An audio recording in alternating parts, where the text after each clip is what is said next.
Muy buenos días, tardes o noches. Tenga usted, maestro. Yo soy el alumno Serrano Fabel Alejandri y le voy a hacer un resumen visual de los temas y conceptos vistos durante todo este parcial. Empezaremos con ¿qué es Kotlin? Kotlin es un lenguaje de programación expresivo que es orientado específicamente a objetos. Está basado en Java y es desarrollado por la empresa JetBrains. Por esta razón necesita de los elementos que tiene la máquina virtual de Java para poder ejecutar todos los proyectos que son usados en él.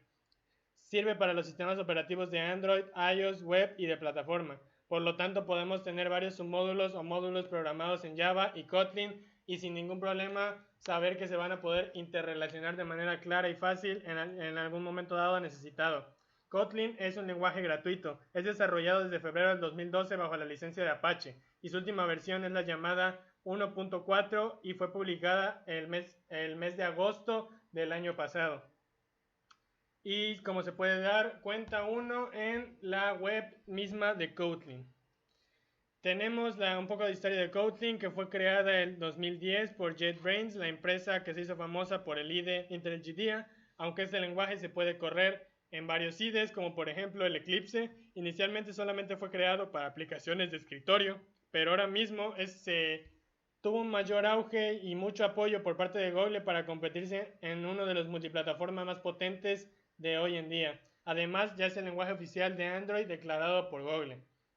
Una de las razones por las que Google brindó ayuda a este lenguaje fue porque tuvo peleas legales con Oracle por las regalías del uso de Java en sus diferentes sistemas operativos. Desde ese momento dejaron de tener relación comercial y decidieron separarse. Ahí fue donde Google empezó la búsqueda de crear un nuevo lenguaje de programación, uno mejor, uno con las mismas necesidades que cumplía Java, pero que fuera más simple.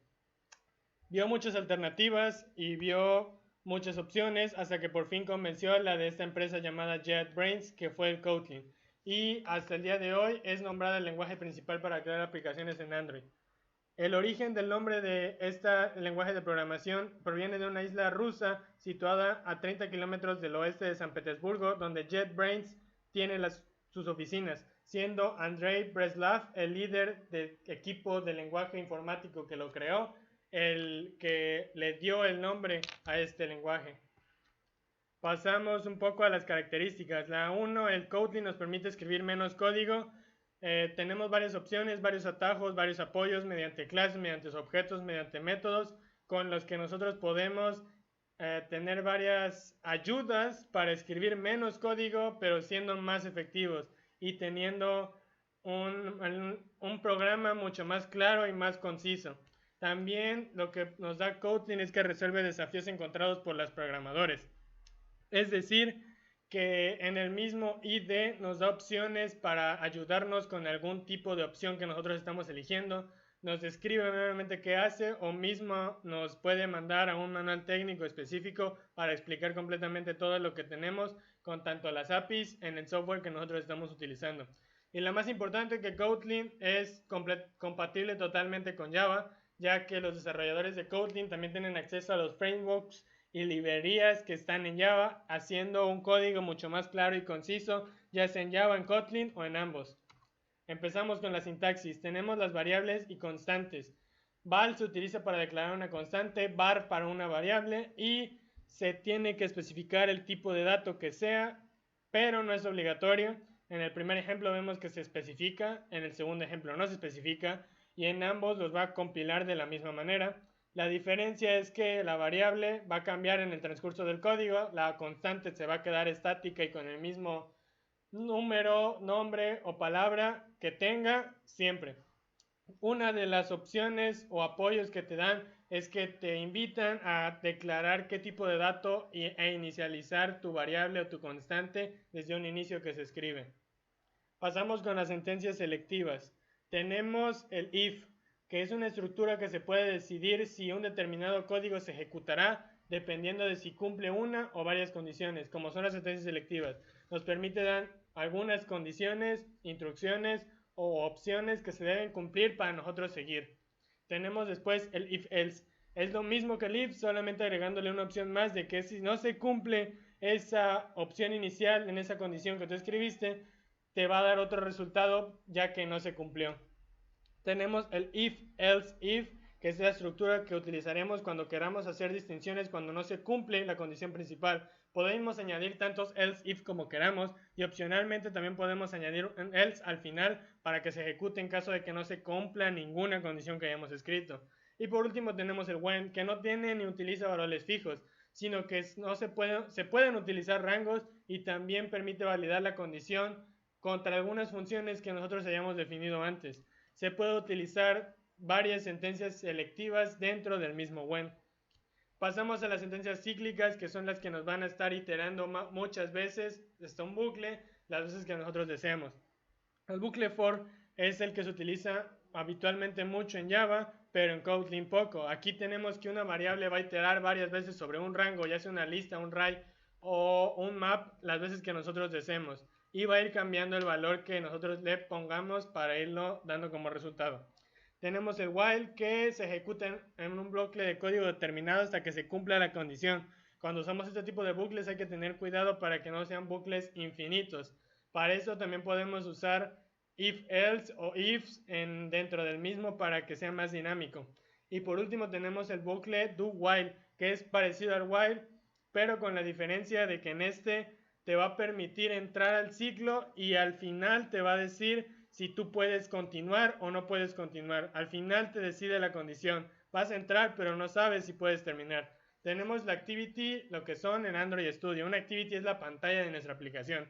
Al inicio nos dan varias opciones en las que nosotros podemos elegir, con diferentes tipos de diseños y componentes ya precargados o una simplemente vacía. Se componen de una clase que tiene una extensión app_compat_activity, que es donde nosotros definimos el código de nuestra aplicación, un layout, que es donde nosotros escribimos en XML los diferentes diseños o vistas que nosotros queremos, y también el ciclo de vida de una activity depende de una cantidad de ciertos pasos que van pasando en el transcurso de nuestras pantallas. Empieza con el onCreate, que es el primer paso, que es cuando se manda a llamar para empezar a crear la activity. El onCreate es eso. El onStart es cuando ya se inicia la activity y ya se empieza a mostrar. Siempre se va a poner antes del onCreate y puede ser utilizada también y seguir siendo visible aunque esté en segundo plano. El onResume, cuando la activity se reanuda, siempre se llama antes del onStart. Se puede llamar algo por encima de nuestra activity y aunque esté así, el onResume sirve para poder volver a obtener después el control y ser la activity principal. Tenemos el onPaste, que es lo contrario del onResume, ya que si algo se pone encima de nuestra activity, perdemos el control y ya se para la activity.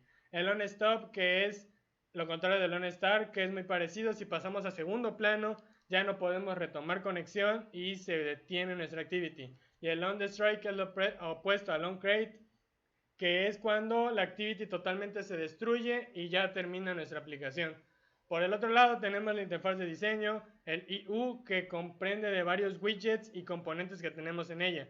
Está escrito en XML para que tú puedas programar directamente sin apoyo todos los componentes que tú quieres ir agregando a tu aplicación, o en la opción de la paleta ir jalando los distintos componentes y ahí mismo ir programando puntos claves que tú necesites para ellos.